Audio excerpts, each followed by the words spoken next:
मैं श्री नारायण पटेल, ग्राम प्रधान, सांसद आदर्श गांव जयपुर। क्या मानते हैं, जयपुर गांव है और बिटिया विवाह है। देखिए, बिटिया की इच्छा है कि प्रधानमंत्री जी आवें हमारे इस विवाह समारोह में और आशीर्वाद हमें दें। लेकिन मैं ये समझ रहा हूँ कि माननीय प्रधानमंत्री जी को बहुत कार्य है, चूँकि चुनाव का समय है। अगर समय अभाव है तो अगर वाराणसी में है तो बुला करके कहीं भी आशीर्वाद दे सकते हैं। जी तिलक ही जिसकी शादी है माया सिंह पटेल, वहीं तिलक भी माननीय प्रधानमंत्री जी के आगमन पर जयपुर में की थी और उनसे बात। हमारे यहाँ देखिए 17 मई को हमारी बिटिया माया सिंह की शादी का डेट पड़ा है और हमारी बिटिया की भी इच्छा है कि हमारे इस शुभ समारोह में माननीय प्रधानमंत्री जी और माननीय मुख्यमंत्री जी उपस्थित होकर हमें आशीर्वाद दें।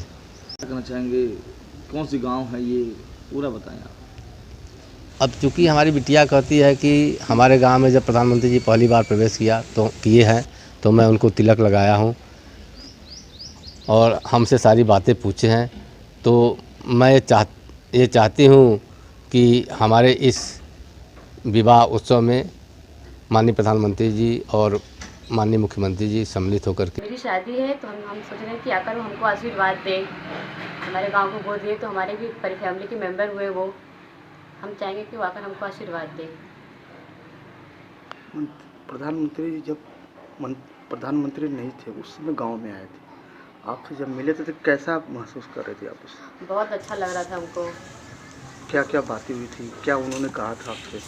सबसे पहले उन्होंने हमसे पूछा कि आप पढ़ाई करती हैं, तो हमने कहा हाँ हम एमए कर रहे हैं। बोले बहुत अच्छा, बोले गांव में बिटिया एमए कर रही है, बहुत बड़ी बात है।